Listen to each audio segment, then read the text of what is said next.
Welcome to the Wisdom of Jacob's Ladder. I'm your host, Jacob Cooper, author of Life After Breath and the Wisdom of Jacob's Ladder. Today's guest in the Wisdom of Jacob's Ladder is Tamala Floyd. Tamala really works closely as a psychotherapist, and she really helps clients to really navigate their own family dynamics and structures, as well as helping people to really access, their own ancestors. That really is pivotal within their lives, their griefs, and healing from our perspective as well as our ancestors' perspective. So these are all topics near and dear to my heart, and so many. I know you will get much wisdom from, Tamala. She's a powerful author, educator, speaker, and she's really is going to shed a lot of light from her own personal and professional experiences and really how to, and really different ways on how to navigate our own internal family systems and connect to our own soul family, but more so our own ancestors and how to really work with that energy. So, without further ado, we bring on Tamala Floyd on the Wisdom of Jacob's Ladder.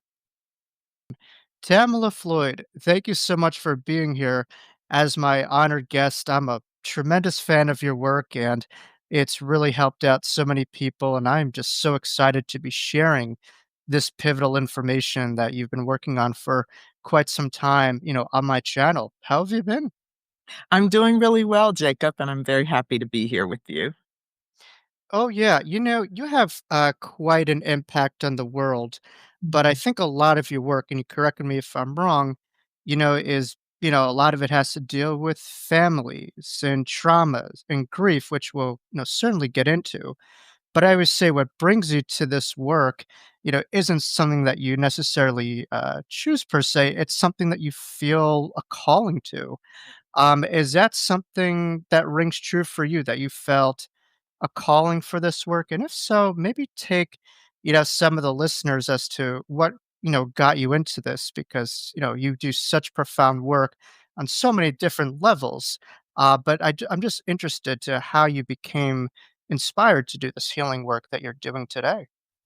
Oh, thank you so much. Yeah, I do believe that we are called to this healing work. I think that it really started for me in childhood in being someone who was a connector, wanted to include other children, especially those that in the neighborhood were excluded or were new to the neighborhood, didn't have friends yet. I was kind of that social butterfly, making sure that everyone was included. We played games, we include the people, kid that didn't get chosen for the team would be the one I'd choose first. So that was kinda who I showed up as in the world. Think as I had more interactions with people, both in my family and outside of my family, I was just noticing that people were hurting and that there was a need, um, for me to use the skills that I felt, these connecting skills that were, help people feel seen and understood and included. How could I do that on a larger scale?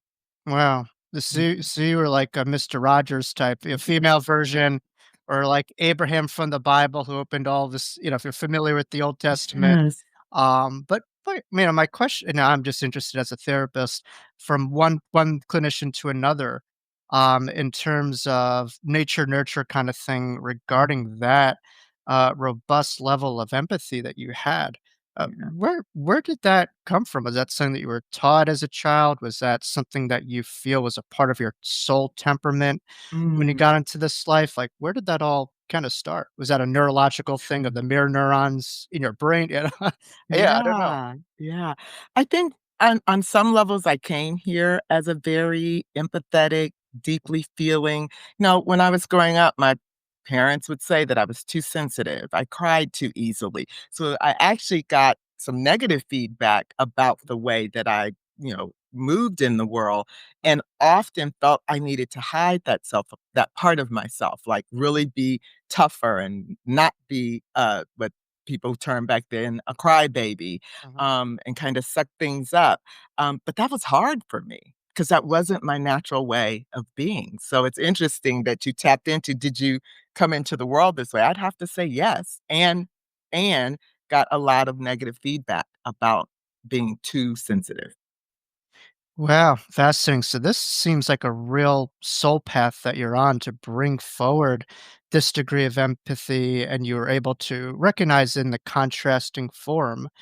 Um, in a way, that degree of pain that fortunately experienced, where you're feeling a degree of emotional distress, and Yeah. parents were not able to help you to just kind of listen to be there to help you regulate. I guess my question is twofold. A, how did you learn, skills of self-regulation if that wasn't necessarily provided organically in the safe haven of your home? And B, was that a part of the work that you're doing now, which we'll get into, which I believe it's called interfamily system or system. You could probably say it a lot better than I can. In the basic bottom line is your work that emphasizes family dynamics, in Yeah. therapy. Yeah. So in order I'll start with the self-regulation. Sure. Um, what I actually learned to do was to hide that side of myself, to exile that sensitivity, which internal family systems therapy speaks about what happens when we are not met in childhood Mhm. and parts of us are demeaned or seen as weak or we're asked to be different than we actually are, what then happens to those parts of ourselves? Well, they get exiled. We push them away because we learn that they're not acceptable in our families, in our culture, in our community. And so that's what happened.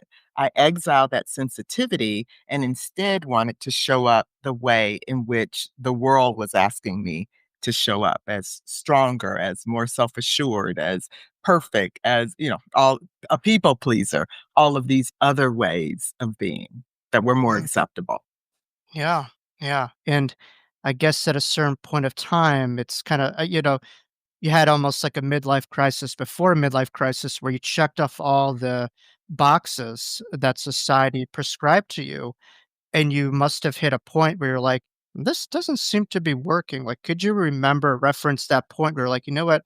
I'm doing exactly what you asked me to do, and this is really not moving the needle." Like, was there, like, a point in time that you could remember that point? Wow, what a great question, Jacob.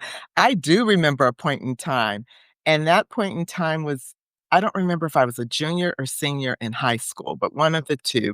My boyfriend had come and picked me up from school. He usually would pick me up and we'd go get something to eat, and then he'd take me home.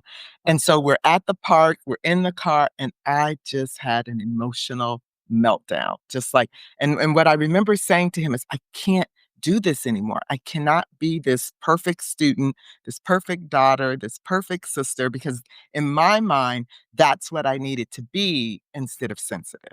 And so, and I just was feeling like, junior, senior year of high school, you're looking at colleges. I also went to an all girls college prep school. So there was a lot of pressure there anyway. And so I was feeling the pressure because it felt like it was coming from all areas of my Mhm. life.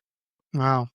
And Yeah. so you hit that point of just kind of, would you describe maybe as just hitting the end of your road, or possibly with that a surrender point where from this emptiness you were able to shift into wholeness at a certain point? And that came much later, so this Yeah. was kind of the yeah, like that was the first point of realizing I couldn't continue in this way. It took years after that to actually transition and Yeah. change the way that I was operating in the world.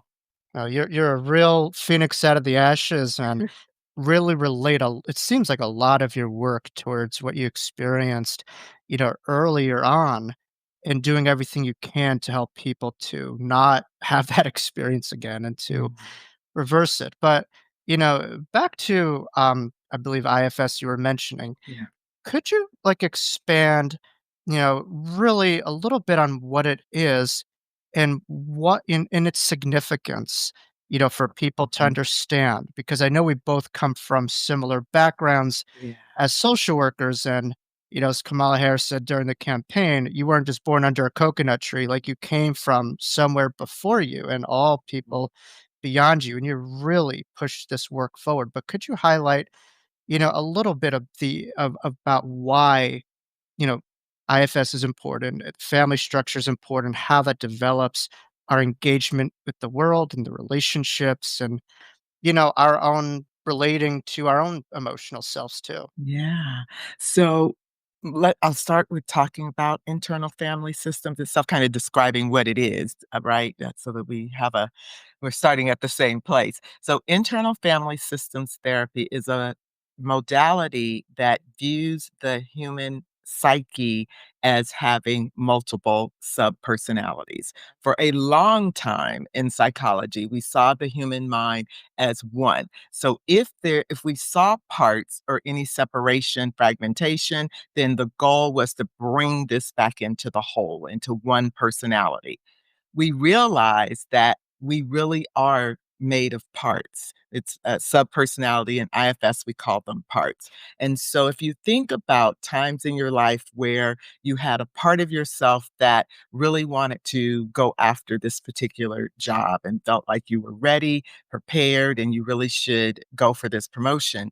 But yet another part of yourself felt like, oh, but there's going to be so much more responsibility. Now I'll have staff and I won't have the freedom in my personal life if I take on this job. Mhm, You have these two parts of yourself who are holding different decision points, mhm, right? And they are polarized with one another. One is saying yes, the other is saying no. They both have a very good argument. So that's just an example of how parts, a simple example of mhm, how parts will show up in our system.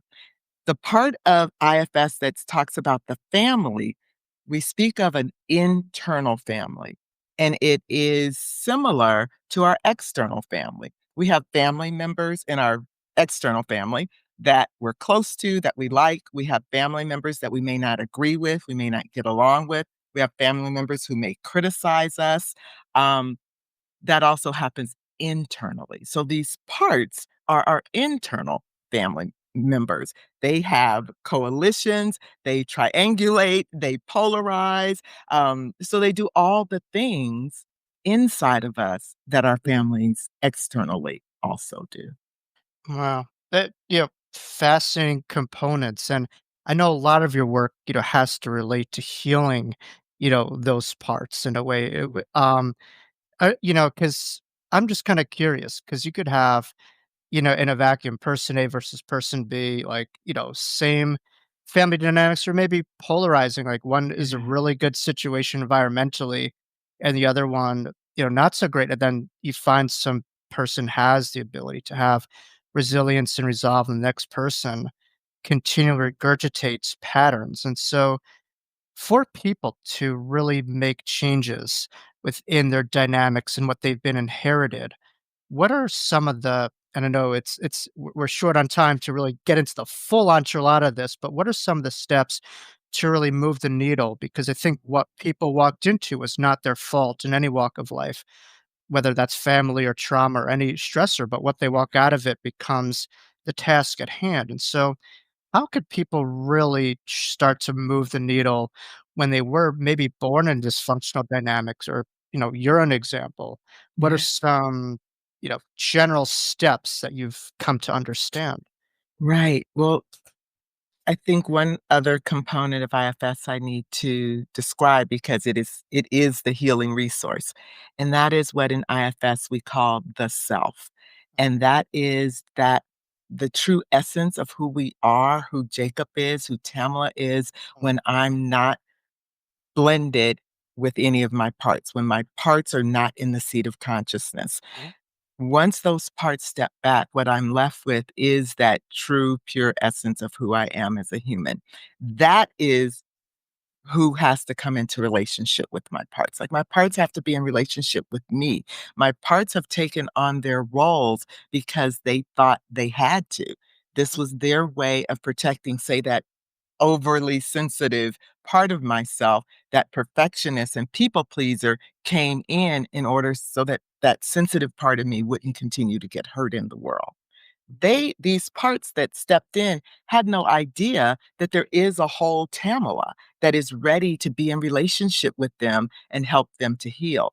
So what I do with clients and what my book Listening with Parts Speak does for clients in interacting with the book is helps them to come into relationship, their self, to come into relationship with their parts, to see and hear and experience the parts' pains so that those parts can be healed.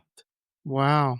So, would you call that, in a way, like a little bit of soul psychology where, people are able to get beyond the story and to get to in touch with the you beyond the you and the you beyond, who you thought you were, and having that as a piece to negotiate and relate to those painful parts instead of needing, you know, everyone to latch onto to solve, that void of, Mm.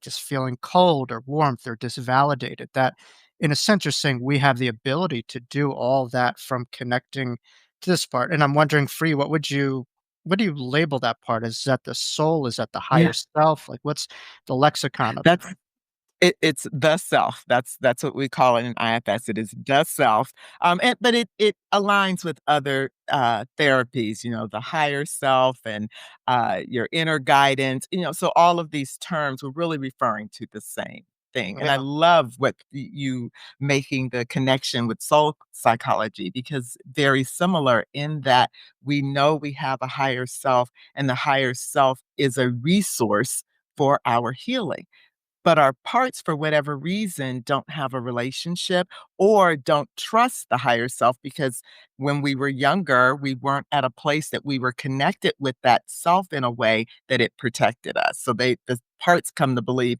I have to do this. I'm on my own. There mm, is no one, no Calvary's coming. I have to do this myself. man. That'd save a lot of miles. I mean, people run, thousands of millions of miles away to find all these solutions, and all he Yeah. had to do is, read Tamala's books and you understand. You just turn a little bit within, and there it is. Is that correct? Yeah, Yeah. that is correct. But knowing that that resource is there and for parts to trust the resource. So it's all about relationship. So again, another reason why internal family systems as the name of this therapy makes sense because in families is where we first learn how to relate. And this internal family is learning how to relate to that self and to Wow. count on it. Yeah. Fascinating. Now, this is something, really close to my heart and a personal experience because, and again, I want to make this, all about you, but I just wanted to relate to how potent your work is and how congruent it is, with the near death experience that I had and so many others had, in which we encountered, our soul family. And I personally experienced this. And some may call it your soul pod, your soul group. But for me, I understand how pivotal that is on a spiritual basis. But you have really, and correct me if I'm wrong, this is also a big part of your work, which is also learning how to tune into the ancestors, um, and really calling them on. Could you tell us a little bit about how you got into that ideology? Did you Mhm. have a degree of like interdimensional communication, or did you have like a mediumistic reading that really validated this belief that our ancestors are electromagnetic fields of energy continuing beyond the body? And and how is that helpful in one's journey, to and how could they connect to their ancestors? Because that seems to be a very, correct me if I'm wrong, significant crux of the work that you do. You were absolutely correct. And how I came to into the ancestor piece was I started doing my own ancestor healing work. So I was working with an ancestor healing practitioner in order to connect with my ancestors. I've always felt my ancestors around me, but I wanted some more direct guidance with someone who really understands the field of connecting with our ancestors and ancestor healing. And so in doing this work, I realized there's some overlap here between ancestor healing work and internal family systems. Yeah. And where I found the overlap most, where like I could really bring that ancestor piece into IFS, is when we're working with generational trauma. Mhm. That trauma that isn't mine personally, but I am living with that trauma that's been handed down through my generations. I'm living with the burden rather of that trauma. So I don't have any context necessarily of the original trauma, but it's handed down and it's affecting my life today. So it only made sense to me to really bring in a well ancestor, which is kind of the language of ancestor healing work, a well ancestor who is aware of this trauma and this burden that's been handed down generation to generation to help heal our whole line, not just me, but the line of folks who also carried this trauma and are still holding the energy of that trauma. To release that and also bring in the gifts, the heirlooms of our line, because our ancestors didn't, we're not just handed down traumas or burdens, there's also gifts. And so that well ancestor can also infuse the line with the gifts of the line. The beauty of doing this work is not only do we heal the generations before, we heal the generations going forward. Because the person who makes that decision ends up being the person who stops the burden from moving on to future generations. So it's really powerful work. Fascinating. So self-work isn't just about the self, it's a team collective effort, it seems. And would that relate itself to maybe like a soul family karmic situation where we're all kind of players here Mhm. trying to change and alter the course of, what has been and creating a better future ahead, and we all have the ability to really accelerate, that point? We absolutely do. Yes. Yeah. Yeah. It's a big responsibility. I think it is, but if not us, who? Mhm. Otherwise, the burden and the trauma just continues generation after generation. And there are many folks who are now saying, I want to be the one to stop this. I want to be the one that changes the trajectory of the next generation of my family line. Yeah. And how would you say that that ties into forgiveness? Because and also the value that forgiveness may have for people within our family who may have really wronged us. How could people potentially forgive, and why forgive? Yeah.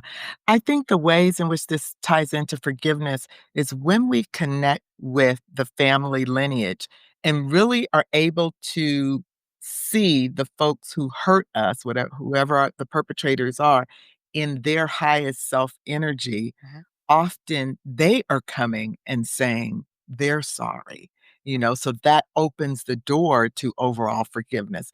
And because we're able to see them not as they were when they were here and hurt us in whatever ways that they did, we're seeing them in, again, their highest self.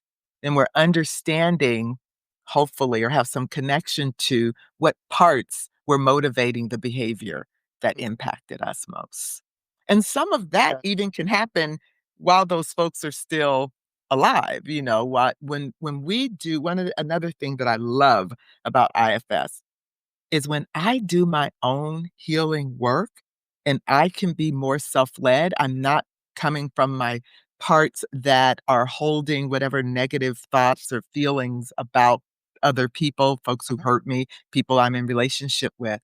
When I can come from my highest self, I'm also going to realize that people are operating in parts, that it's not personal, that's their parts work to do, which relieves me from that negative relationship that I had with them. And now I can move in the world in a more self-led way, having healthier relationships with people from my past and people that I will go on to meet in new relationships. Wow.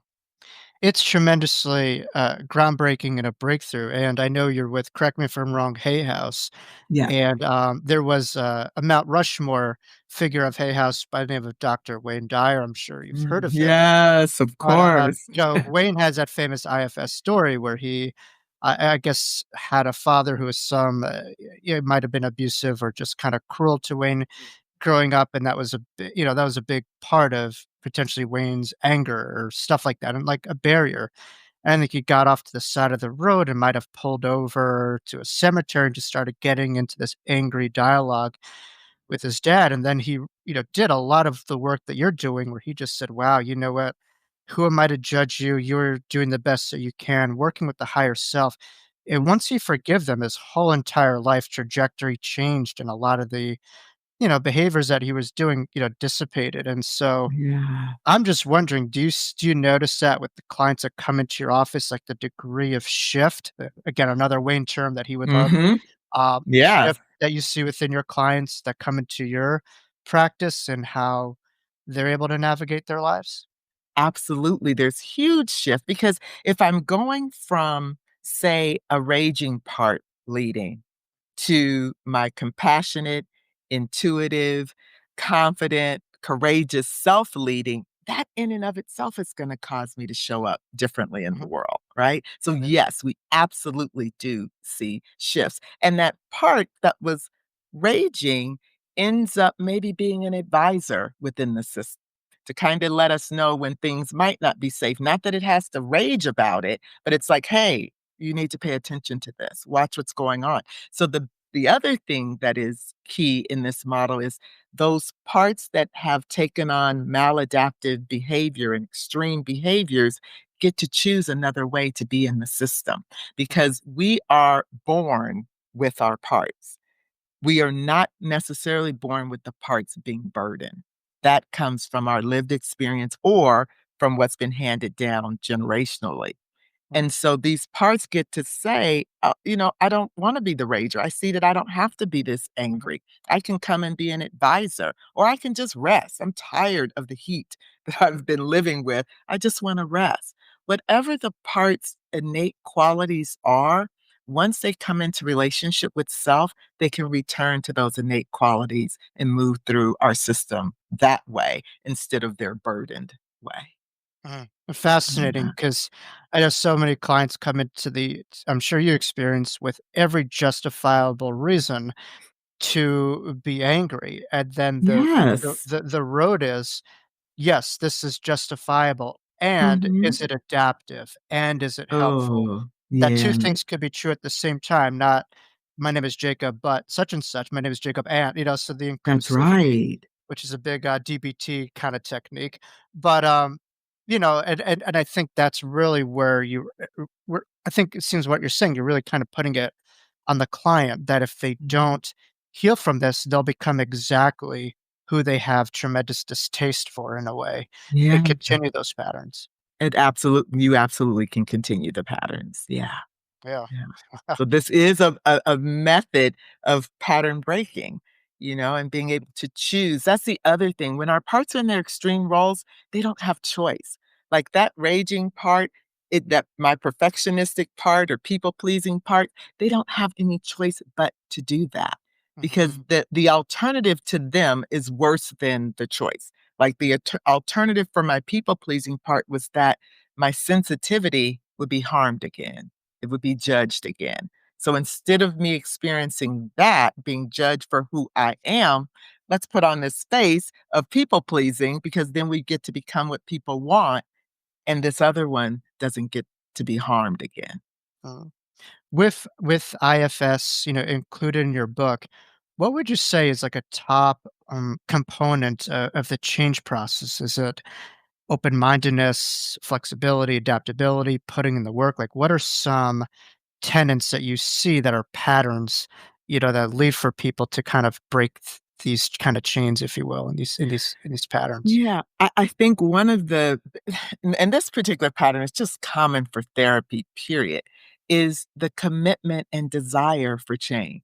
When people show up in our offices, typically they've tried a lot of things to fix whatever they're coming to therapy for. Mhm. Yeah. But there really needs to be motivation towards change, openness to change, and really being able, with the support of the therapist or, really following the tenets of IFS, what I want to say, that the tenets wasn't the exact word, but anyway, we'll use that one because the exact word won't come.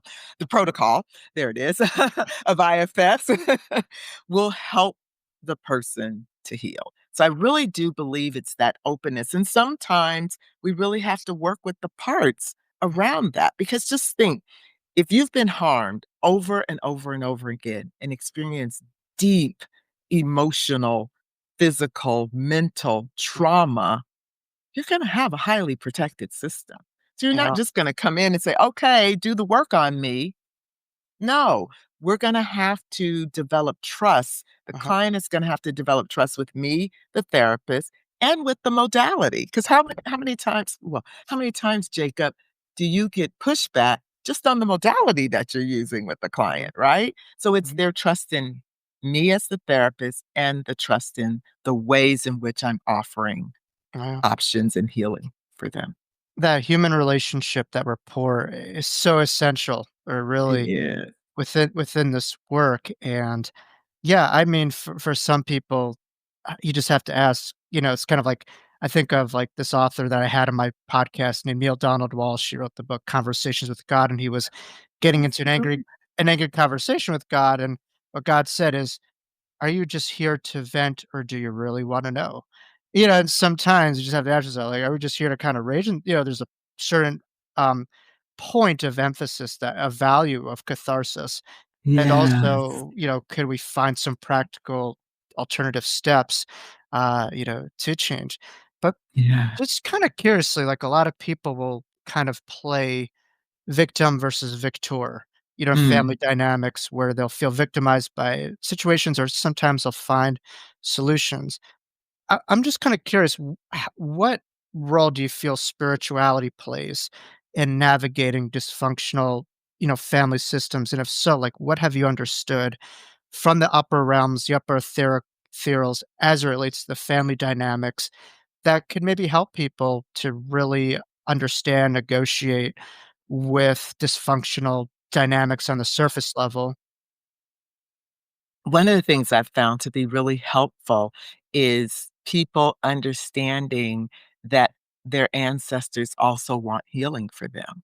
Mhm. Like, when we tap into that ancestral wisdom, that's part of the medicine for the healing. So when my clients, the ones that want to be connected to ancestors, I do need to say that, um, when they appreciate their ancestors are coming and offering this healing, offering what they have as far as wisdom is concerned to help you, that is the connection for them spiritually. Like they get that, oh, I'm not alone.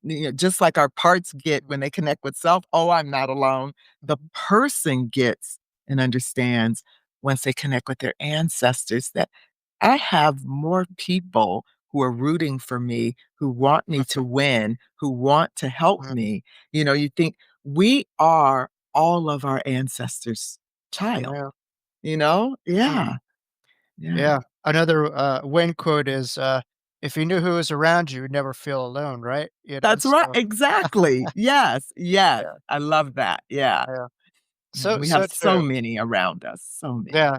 Well, you're making my grandfather smile, who I looked exactly alike, but the reason is he wouldn't believe in this woo afterlife stuff when he was alive, although he's Uh-huh. hanging out in my backyard now, probably fishing on the other side. He always comes through doing that. What he would say is, "A part of me lives in you forever." I don't That's necessarily right. believe in eternity, but I do believe in relationships. So I'm sure that is a big part of also grief work too, where people do you find that from people connecting to ancestors that could help them, work with, with their own grief and things of yeah. Yeah, and working really deeply with those parts of us that are grieving. We have parts of us that are grieving, and then grief can be experienced by multiple parts for different reasons, right? Different impacts that have happened in our life at different ages. So, yeah, grief is definitely, obviously, a huge component of healing, needing to Yeah. move through that. Yeah. Wow. Wow. You were like, a real toolbox, which ironically, my grandfather owned a tool company, but it's Oh, not the mall yes. here. But your books, what I love about them is, yes, they're educational, but they're very much practical. And Yes. hopefully we could get you back here to do, a meditation to connect to That would be ancestors. wonderful. But If for time, for if people are interested, do you have available meditations within your books or online that people could access to connect to their ancestors? Yes. So in Listening When Parts Speak, A Practical Guide to Healing with IFS, Internal Family Systems and Ancestor Wisdom, almost every chapter, no, that's not true. Every chapter has a meditation. And Wow. then I think 9 out of the 13 chapters, those meditations somehow are connected to ancestors and help us to connect with our ancestors as part of our healing journey. Love it, love it. Yeah, So yeah. everyone could come home with something and work on that. I'm curious for you, like what was a motivating factor behind bringing forward all these tools in your book? I mean, people could come see you as a therapist. Like, why have that within the book? Like, what's the value that you found in putting all Yeah. these techniques and tools within a book? Oh, thank you for asking that question because that's really near and dear to my heart. I've been a therapist for 30 years, and I primarily work with women who've experienced sexual abuse or sexual assault. And so the deep healing that I learned and my clients benefited from my learning internal family systems, I thought there's a lot of this work that people could do as a self-discovery, self-help modality. And so how can I make this available in a way that people could use these skills from IFS to get some healing for themselves? So that was really the motivation, is that I want to get IFS in the hands of the general public because one, everybody is not going to go to therapy for whatever reasons, whether it's financial or I just don't Mhm. want to heal in that way. Much of my own healing early on came from books and authors of actually Hay House doing my own self-healing work. So I know self-healing is a way that people can move and heal some of those things that they've been living with for decades. So that was my motivation, is that I want IFS in as many hands as possible. And the purchase of a book and the time that you then put in is a lot less than what it costs to go to therapy. And Oh, if you find yourself getting stuck, you can then find an IFS therapist to continue the work, or a practitioner, IFS therapist or practitioner, to finish the work in the areas that you may get stuck in working with the book. wow. You are very tried and true to who you were as a child, where you wanted to really spread the love to everyone, and that was, very much congruent with the social work profession, the Mhm. broadening of the umbrella, the accessibility to all, not just a few. Because, we love these conferences, but I'm trying to find the word, but you're not seeing like a wide array of, umbrella, and some people can't afford or access, that. So I do love that you're able to really enhance this opportunity to those who may need it the most with, potentially the most barriers towards accessing, this information. So I think that's beautiful. Thank you, thank you, and I really appreciate you drawing the string back to who I was as a child, Yeah. because it really is about the reason that was profound for me to hear you say that is the things that I had to release, all my parts that, wanted to hide that original, lightness and Mhm. desire to connect in order to function in the world, and then to get that healing and really come back to that. And Yeah. that's what IFS is about. Those ways in which we learn to function that eventually become dysfunctional, and then we can heal and really have access to those gifts that we came here with. I love it. I love it. Yeah. Now you have Spirit is really pushing you to a lot more work. I mean, I feel you could take the mic and just drop it right now, but apparently you got something up the pipeline. Could you share with the viewers, like, Uh, I think around the interview time of this, interview, you have, an audiobook coming out from my understanding. Could you tell a little bit about the book and some of the finer details, because I think it's a very profound, area that Spirit was really calling you to go into? yes. So what I understand is that we as mothers, sometime become mothers before we've done our own healing. And so I created this audio program called Healing the Wounded Mother. And it definitely uses IFS concepts in order to work with those parts of ourselves that were wounded and that unfortunately cause some harm and wounding to our children because of the way that we have mothered. So it is about how do we heal ourselves and then heal those relationships that may be broken, harmed, difficult, estranged, the various things that happen as a result of mothering before either having awareness of our own wounding or maybe some awareness, but not sure how and what to do to heal ourselves. Wow. And that book also has meditations and not book, the audio has Audio, meditations yeah. and exercises. Yes, it's an audio and exercises, in order to work with those parts of yourself. Yeah, and that's also with Hay House as well, so Mm. yeah, Superstar Hay House, love it, Yes. and, I'll make sure to include all the information so that, viewers can, find, this book in your work, as well too when it comes out to stay on top of it. Well, certainly we discussed, a lot of different profound areas. I'm just kinda curious if there's anything that is kind of coming to you at this time for viewers to hear. My only question is, could you teach a dog new tricks?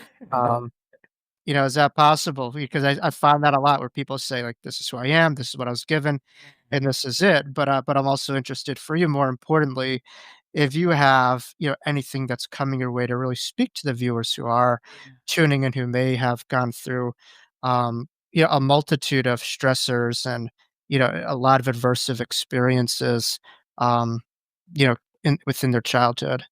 Yeah. So about teaching a dog new tricks, I love that. It's really I think that one who believes I've just this way, I've always been this way, there's nothing I can do about it, is I want viewers to realize that only a part of them believes that. Like, if they sit and ask the question, "Is there anyone who holds something differently?" They're gonna hear a different message. So, we have that part of us that may believe we can't change, but we also will have parts of us that are hopeful that we can. And that's one of the things that's really important when folks come into therapy is that I know there's a part of them that brought into therapy. And it's very easy as a therapist to really lean into that part of our clients because it's like, oh, this is the part that's motivated. But I'm always curious about the part that doesn't want to be in therapy. So it's the same thing when they look at their own parts. There's always another voice. And so just listen and know that that voice that's the loudest isn't all of you. Mhm. Wow. Wow. Yeah. Tamala, thank you so much for all your words of wisdom here. Mhm. Really recommend, your books and contacting you.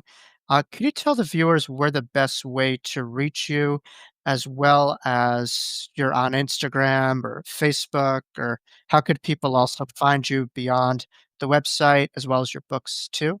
Yeah. So the website would be the first way, which is just tamalafloyd.com. I'm also on Instagram. That's where I often post where I'm what I'm doing, where I'm speaking. So Instagram is Tamala Floyd underscore author. I'm also on Facebook at just Tamala Floyd. And the books are, you can find the books and the audio at any major book retailer. Mm. Yeah. Tamala Floyd, I would say a brothers and sisters keeper, someone who really is, as I say, high tide is rising all boats, and you are elevating so many lives, and you're getting out there so much more. And the universe has chosen quite a gem to be doing this work. And I couldn't thank you enough for your contribution, education, as well as empowerment for people to navigate their own IFS and their own, dynamics within their family and their ancestors, and from as above, so below, and profound connections that you're making. So thank you so much for your generous time. Please do come back and do check out, her audio program coming out next month, particularly for mothers. I know some of you are listening. please do check that out as well as her first book too. Thank you. You're welcome. Thank you. Well, that was a fascinating conversation. I really took a lot of inside information, education from it. These are all very important topics on a soul level, psychological, and emotional level. Tamala was really able to hit on so many different layers and nuances within this conversations. So I really hope that you do check out her work because it is very practical, it's educational, and there's different steps that you can take to really access the ancestors as well as different ways to really learning how to work within yourself and all those parts that might have gone through different degrees of damage, abuse, and all these other things, and finding ways to promote the healing on your journey. So thank you all for tuning in. This was a great and profound conversation. We hope to see you here next time here on the Wisdom of Jacob's Ladder. And thank you all for tuning in and being our guests here today on the channel. Thank you.